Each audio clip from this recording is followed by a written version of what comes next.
En la célébration del cumpleaños de mi padre en la plaza en lugar de mi nombre dosia la oveja negra mi madrastra se reia bueno et la verda entons me levante chocar mi copa y dij quisira assez un brindis por el chaud de que et la ultima ve que me ves mi padre se quedo sin aliento. Pero el verdadero soco curio cuando sali por la puerta y de atra un final ola rodino se nuit bien como empezar esto pero necesito sacarlo de mi cabeza soit airin tengo 31 anno y trabajo como analista.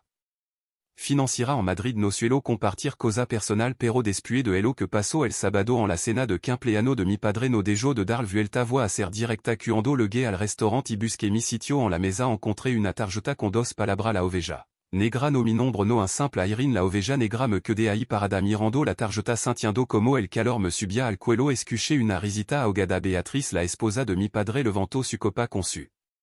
Sonrisa de querida que exagerada ero airin carino te gusta la broma por un momento pensé en hacerlo de siempre fingir que no me afectaba son rire y sentarme como si nada pero estave algo en mi hizo clic agarré mi copa toqué el bord con la cuchara y dij en voz alta con total calma brindo por la ultima ve que ve a verme silencio puis de ver como la cara de Beatriz se tensaba mi padre francio el seno como si no entendira elo que acababa de pasar Maria mi hermanastra apartola.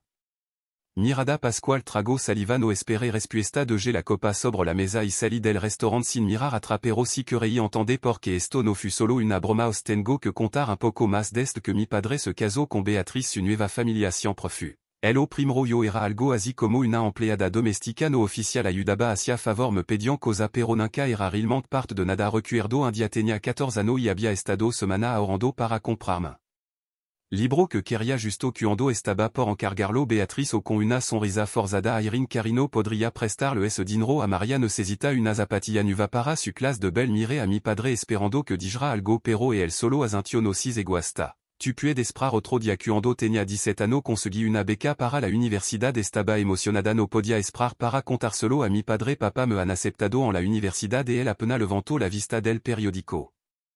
Que bien y podría echar una mano más en casa Beatriz está agotada papa voy a estudiar en otra ciudad no en pis con esa idea te quedará aquí cerca de la familia Pascual también se irá no eso e distinto airin no compar claro siempre era distinto cuando se trataba de hello pasaron los ano y fui cortando contacto respondí a mensage por educación alguna lamada en navidad y poco más por eso me sorprendió recibir una invitación para su 60 cumpleaños en un restaurant caro. Debería venir airin et tu. Padre al fin y al cabo mi tío intentó convencerme ahora soit sui Jacques et conveniente no dramatis solo e una cena familiar decidí dar una oportunidad error el restaurant estaba lleno todo charlando riendo como si fueran la familia más feliz del mundo yo le gay senti al instant.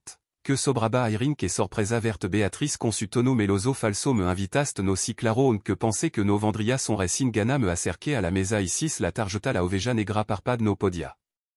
Creerlo Maria soltó una risita Pascual murmuró algo y se rió por el bajo Beatriz tomó un sorbo de vino y me miró con diversión solo e una broma carino no te ponga así broma toda mi infancia y ancia me habían tratado como alguien de segunda categoria y ahora. Esperaban que me rira con elo no estave cojimi copais un lève clan con la cuchara y dij con toda la calma del mundo brindo por la ultima ve que ve a verme se hizo un silencio brutal mi padre francio el seno como si quisiera.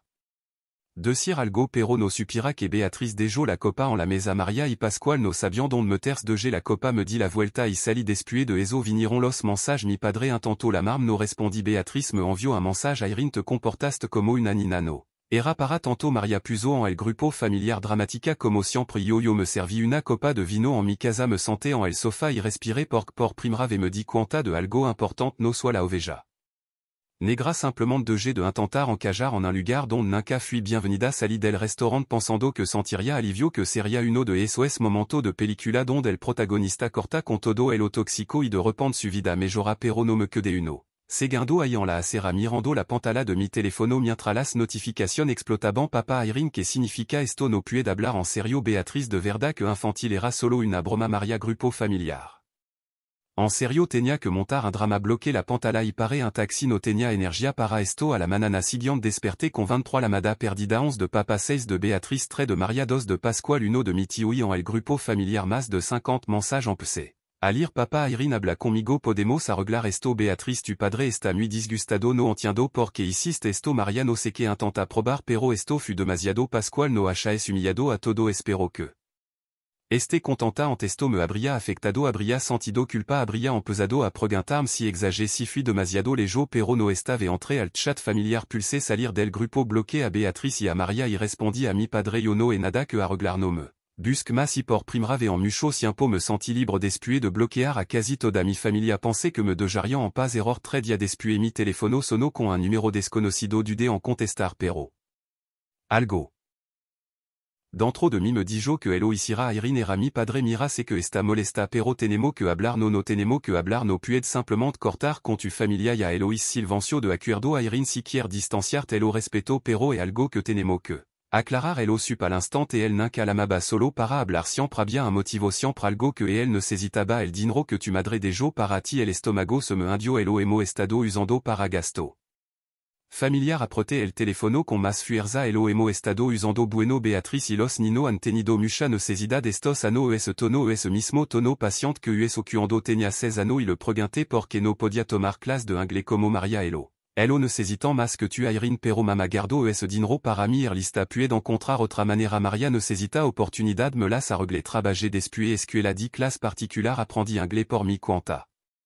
Mientras tanto mi hermanastra se fut a un curso de verano en Londres pagado con el mismo fondo que mi madre había guardado para mi futuro y ahora me estaba diciendo que elo había estado usando cuanto que da pregunté sintiendo como mi voz se tensaban aussi así Irene todo fut por. El bien de la familia cuanto que da posa nada seré los ojos elo sospechaba pero escucharlo de su boca me provocó una rabia que no sentia desde hacia ano mi madre había trabajado toda su vida para ahorrar ese dinero no. Era una cantidad millonaria pero era suficiente para ayudarme a comprar mi prime piso para tener una base segura y ahora no existia tien que entenderlo a Irene Pascual. Necesitaba un coche Maria tuvo que hacer su master en Londres. Avec la maison. Nous avons eu quelques imprévus. Une rire amère m'échappa malgré moi. Un master, une voiture, des imprévus, quelle coïncidence. J'imaginais mon père en train de signer un chèque pour la voiture de Pasquale, levant son verre lors du dîner de remise de diplôme de Maria à Londres, le sourire fier aux lèvres. Et je me voyais, moi, à 19 ans, mangeant du riz et des œufs pendant des semaines, juste pour pouvoir payer le loyer d'une chambre dans un appartement partagé. Ne dramatise pas. Je me rappelais la première fois que je lui avais demandé de l'aide, « Papa, le loyer a augmenté, j'aurais besoin d'un peu de soutien. Jusqu'à ce que tu trouves un autre boulot. Irene, tu ne peux pas dépendre de moi pour tout, Béatrice et les enfants ont aussi des besoins. » Depuis ce jour, je n'ai plus jamais rien demandé. Je pris une profonde inspiration. « Papa, tu m'as signé un document quand tu as pris cet argent. » Quoi? Bien sûr que non. Donc, nous avons un problème. Silence. Irene, ne pensera pas à le dénoncer? Oui, j'y pense. J'entendais son souffle s'accélérer, nerveux. Irene, nous sommes une famille, tu ne peux pas faire ça. Tu as déjà fait cela. Je raccrochai, et cette fois je le bloquai. Un message arriva le lendemain d'un numéro non enregistré. Si tu fais cela, oublie-nous. Comme s'il ne l'avait pas fait les premiers. Je ne répondis pas, finissant mon café avant d'aller travailler. Cet après-midi-là, alors que je révisais quelques documents au bureau, mon téléphone vibra, c'était mon oncle. J'hésitais, mais je décrochai. Irene, écoute-moi, cela a déjà dépassé les limites. Il n'y a rien d'incontrôlable, je sais exactement ce que je fais. Vraiment? Tu vas impliquer des avocats là-dedans? Je vais récupérer ce qui m'appartient. Mais c'est ton père, ça le rend intouchable. Non, c'est trop gros. Non, défendre mon argent n'est pas bien. Silence, je n'en revenais pas, je ne veux pas que cela se termine mal, Irene. Ça a déjà mal fini. Je raccrochai. Cette nuit-là, en tenant mon ordinateur portable, quelqu'un sonna à la porte. Je n'attendais personne. Je m'approchai du Judas, et je vis mon père. Je restai un moment silencieuse, la main sur la serrure. Je pensais à ne pas ouvrir, mais je savais qu'il reviendrait si je ne le faisais pas. J'ouvris la porte, son expression était tendue. « On peut parler? On est déjà en train de le faire. Laisse-moi entrer. » Il soupira et passa une main dans ses cheveux. « Irene, tu ne peux pas faire ça. » Quoi exactement? La dénonciation? Je croise les bras. Ce n'est pas une dénonciation, c'est une action en justice. Et oui, Je peux le faire. Nous sommes famille. Je ris, sarcastique. Ah, maintenant nous sommes famille. Quand l'avons-nous été exactement? Quand tu as pris mon argent pour Pasquale et Maria? Quand tu m'as traité de nounou gratuite? Ou quand tu as permis qu'on m'appelle la brebis galeuse lors de ton propre dîner? C'était juste une blague. Ne commence pas avec ça. Il prit une grande respiration pour se calmer. Irene, si tu continues, il y aura des conséquences. Tu me menaces? Non, mais si tu mets des avocats dans l'histoire, c'est fini. Je le regardais, sans cligner des yeux. Pour moi, ça fait longtemps que c'est fini. Je fermai la porte au nez. Le lendemain, je rendis visite à mon avocat. Après notre rendez-vous, ma boîte aux lettres était remplie de lettres de banque que je n'avais jamais utilisées. Je les ouvris une à une, demande de prêt, mouvement suspect sur un compte à mon nom que je n'avais pas autorisé. Je respirai profondément, ce ne pouvait pas être une coïncidence. Quelques minutes plus tard, mon téléphone sonna, c'était un numéro inconnu. Je décrochai. Irene, que fais-tu? C'était mon père. Désolé, mes comptes ont été gelés. Tant mieux. Tu crois que c'est un jeu? Non, mais toi tu pensais pouvoir utiliser mon argent sans conséquence. Tu n'as aucune idée du problème que tu viens de créer. Non, papa, le problème, c'est toi. Moi, je ne fais que le résoudre. Je raccrochai, puis tout de suite après, Béatrice m'appela. Ignorant son appel, je reçus un message, Irene, quel genre de fille fait ça à son propre père? Je riais avec ironie, la même qui se fait voler sous son nez, puis qu'on prétend que tout va bien. Je partis travailler comme si de rien n'était. À midi, mon oncle rappela. Cette fois je répondis. Irene, ton père est désespéré. Ce n'est pas mon problème. Il va tout perdre. J'ai déjà tout perdu avec lui, il y a des années. Ça ne va pas rester ainsi. Je ris. Non, bien sûr que non. Maintenant, il devra en payer le prix. Je raccrochai, et pour la première fois de ma vie, je me sentis réellement en paix. Quelques semaines passèrent sans que personne ne tente de me contacter. Ni appel, ni message, ni visites inattendues. Pour la première fois depuis des années, ma vie était tranquille. Puis un jour, je reçus un email de la banque. Cher client, nous vous informons que le prêt demandé à votre nom a été refusé en raison d'activités suspectes sur votre compte. Je relus 2 fois. Je n'avais demandé aucun prêt. J'ouvris l'application de la banque et vérifiai les mouvements. Quelqu'un avait tenté d'utiliser mes données. Je respirai profondément et composai le numéro de mon avocat. Irene, j'allais justement t'appeler. Quoi? Ton père a essayé d'effectuer un transfert depuis un compte à ton nom. Je ressentis un mélange de colère et de fatigue. Et alors? Il a réussi? Non, tout est bloqué. Mais ce n'est plus seulement une affaire familiale, il s'agit de fraude. Je passai une main sur mon visage. Et maintenant? Ça dépend de toi. On peut aller plus loin. Je fermai les yeux. Mon père avait déjà franchi trop de limites. Oui, allons plus loin. Bien, prépare-toi, car ils vont essayer de te convaincre de changer d'avis. Qu'ils essaient. 2 jours plus tard, mon oncle rappela. Je pris l'appel. Irene, écoute, cela dégénère. Non, oncle, ce qui a dégénéré, c'est qu'on m'a volé mon argent.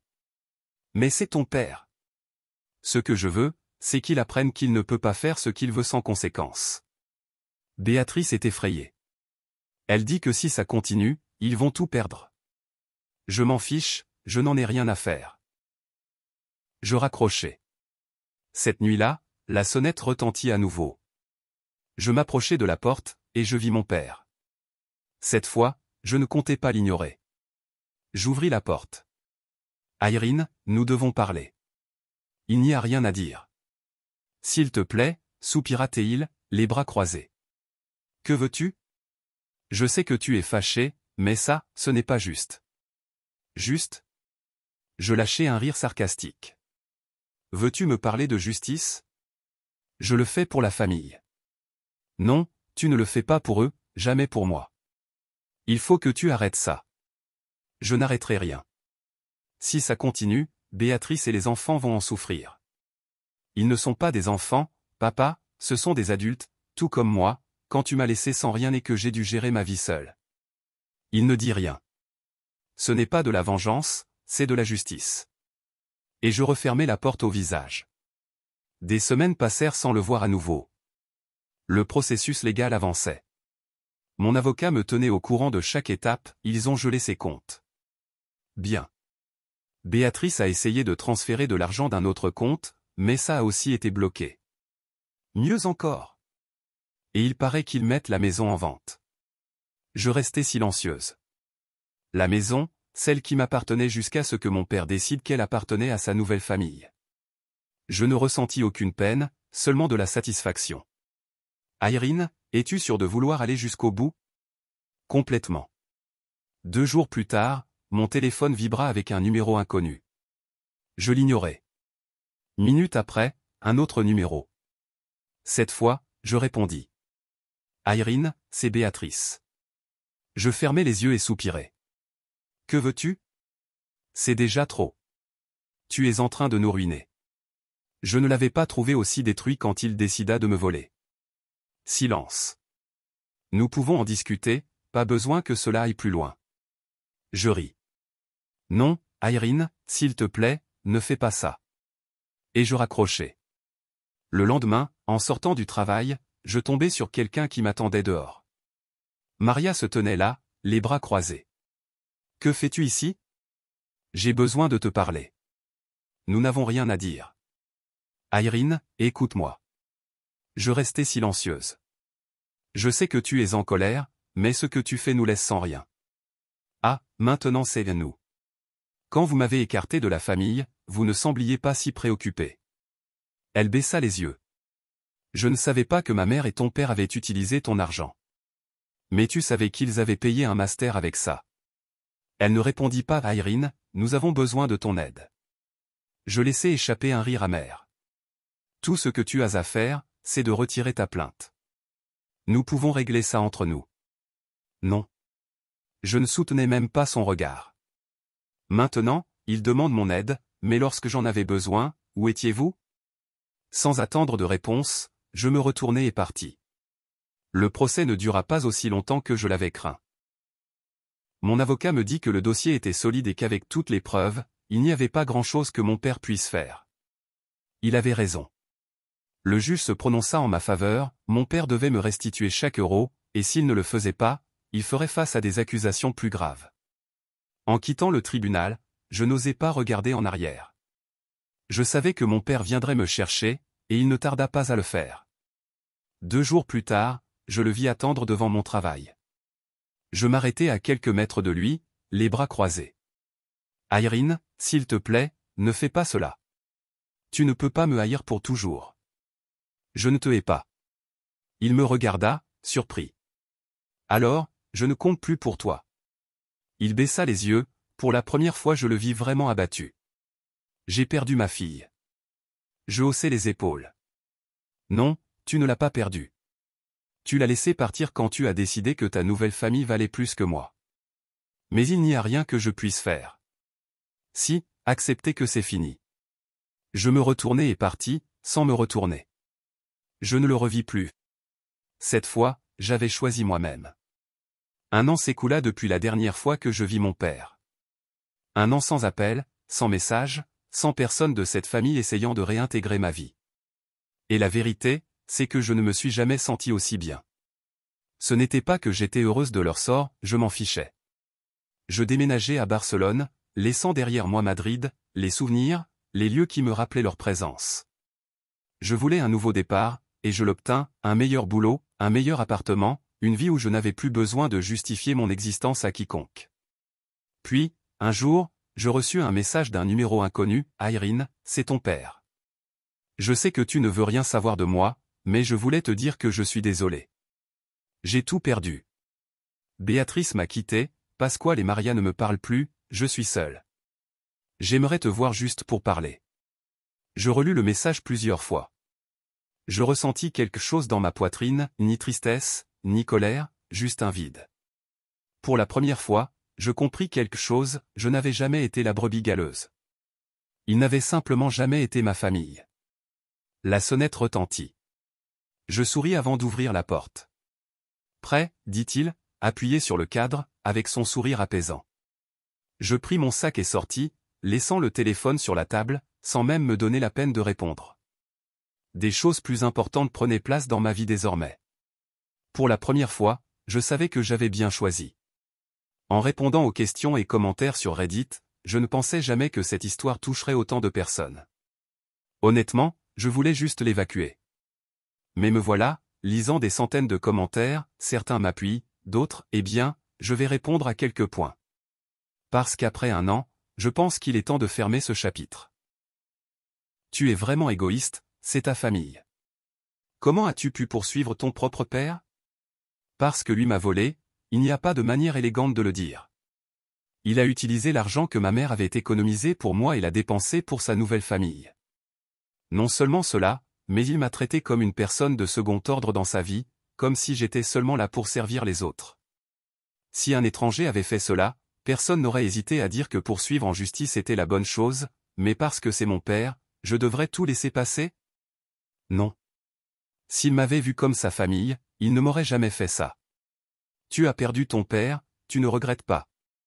Perdre, c'est quand on lâche prise sur quelque chose qui t'appartenait. Je n'ai jamais eu de père. J'avais un homme qui m'a donné la vie et qui m'a ensuite délaissé dès qu'il a trouvé quelque chose de plus intéressant. Donc non, je ne l'ai pas perdu, car il n'a jamais été là de toute façon. Tu as sûrement été une fille difficile, et c'est pour ça qu'ils t'ont traité comme ça. Sais-tu combien il est difficile d'être une fille qui n'est jamais à la hauteur, de ne jamais être la priorité, la chouchoute, celle qui mérite de l'aide? Il y avait toujours une excuse, toujours quelqu'un d'autre à qui prêter attention. Et le pire, c'est que pendant des années, j'ai essayé de gagner leur amour. Je pensais que si j'étais gentille, si j'aidais, si je ne me plaignais pas, à un moment donné, ils me verraient. Ça n'est jamais arrivé. Alors dis-moi à quel point j'ai été difficile, alors que tout ce que j'ai fait, c'est exister au mauvais endroit. Comment te sens-tu maintenant? Libre, mais aussi brisé par endroits. Je ne vais pas mentir, il y a eu des nuits où j'ai pleuré, des moments où je me suis demandé si j'avais tort. Mais chaque fois que j'avais des doutes, je me rappelais les années où il me faisait sentir que je ne valais rien, chaque anniversaire où l'on m'appelait la brebis galeuse. Je me rappelais chaque fois qu'on me disait qu'on ne pouvait m'aider, pendant qu'il dépensait de l'argent pour les autres. Je me rappelais chaque fois qu'on me faisait sentir que je n'appartenais pas, et le doute disparaissait. Maintenant, j'ai une vie où je n'ai plus besoin de prouver quoi que ce soit à qui que ce soit, et c'est tout ce qui compte. Merci à ceux qui ont lu jusqu'ici. C'est mon dernier post sur ce sujet. Maintenant, je le laisse vraiment derrière moi.